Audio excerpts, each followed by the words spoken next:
হৰি সভাত প্ৰবিশ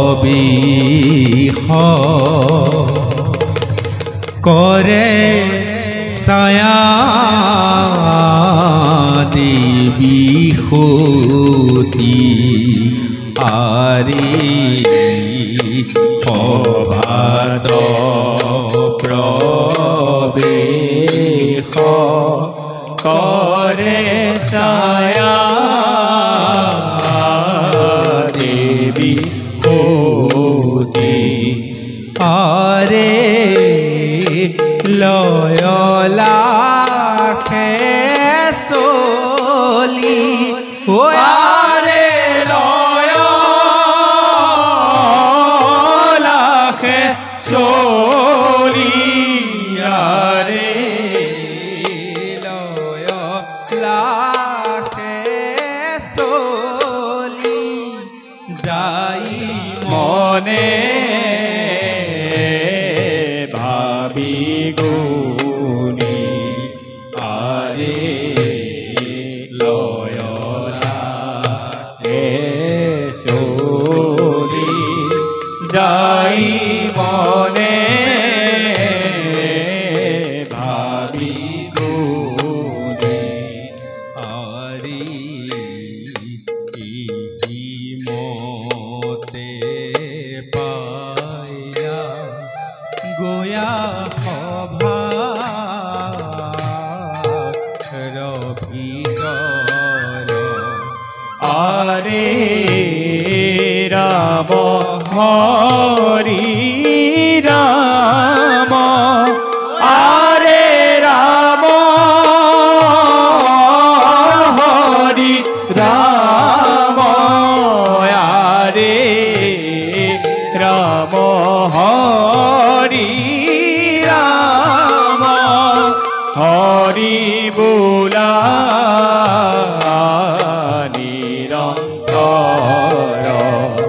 আৰে ৰাম হৰি ৰাম হৰি বোলা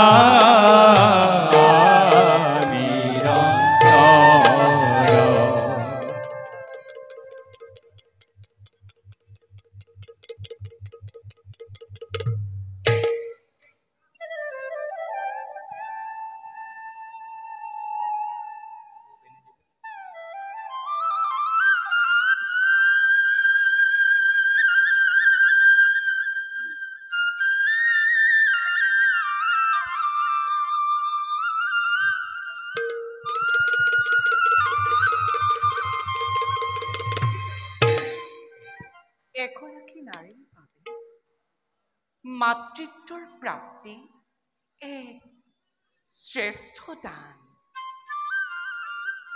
কিন্তু যেতিয়া পতি ধৰ্ম আৰু মমতাৰ মাজত উপজে দ্বন্দ্ব, তেতিয়াই নাৰীয়ে লাভ কৰে মনত যাতনা দাৰুণ।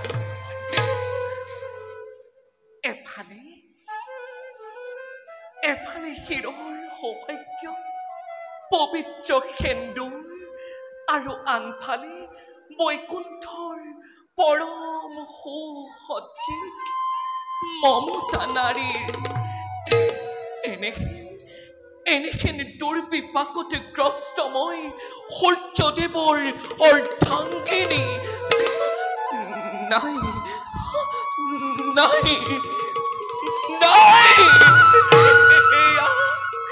সেয়া মই কি ভাবিছো মনত, দেৱী সংজ্ঞাৰ প্ৰতিবিম্ব ছায়াময় কিবাদৰে হ'ব পাৰো তেজু দীপ্ত সৰোজৰ জীৱন সংগিনী।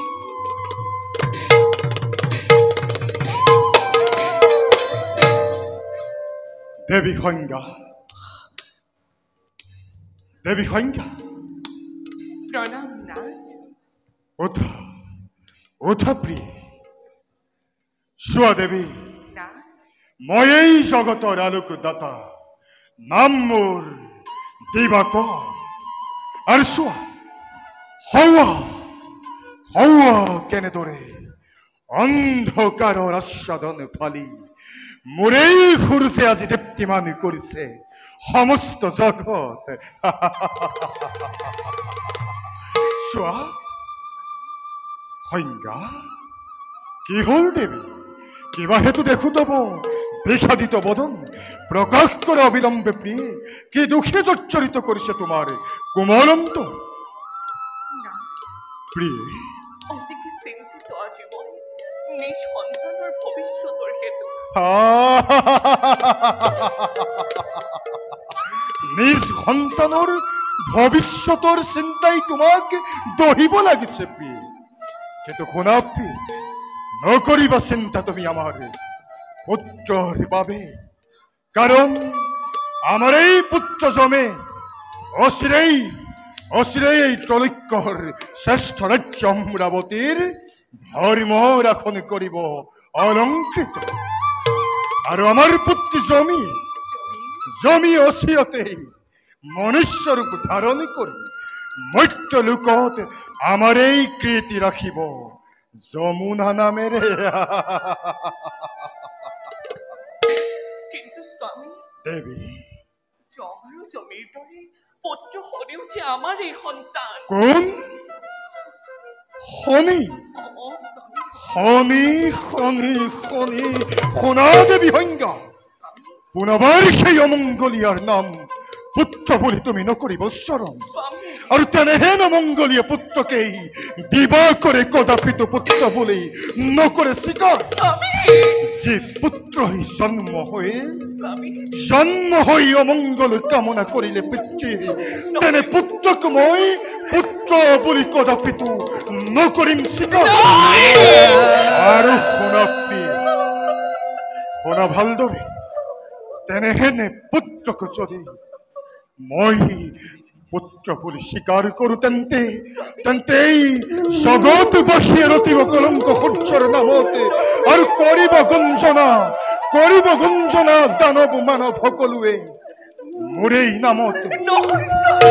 সেইবাবে পুনৰবাৰ কৰিছো অনুৰোধ, তেনে অমংগলীয়া পুত্ৰক যাতে তুমি পুত্ৰ পুত্ৰ বুলি কদাপিতো নকৰা উচ্চাৰণ এই দিবাকৰৰ সন্মুখত।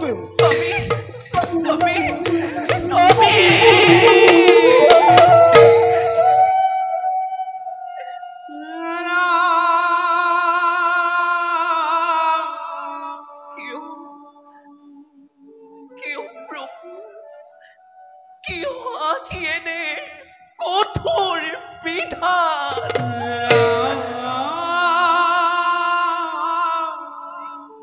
দেৱী সংজ্ঞা ৰাধে অনুক্ৰমে প্ৰতিবিম্ব হৈ সংজ্ঞা দেৱী সূৰ্যদেৱৰ গাৰ্হস্থ মই কৰিছো পালন। পুত্ৰ জমে প্ৰতিপালনতো ৰখা নাই কোনো কাৰ্পণ্যময়। তথাপিতো মোৰ সন্তানৰ প্ৰতি কিয় প্ৰভু, কিয় আজি এনে নিষ্ঠুৰ বিধান? কিয় প্ৰভু,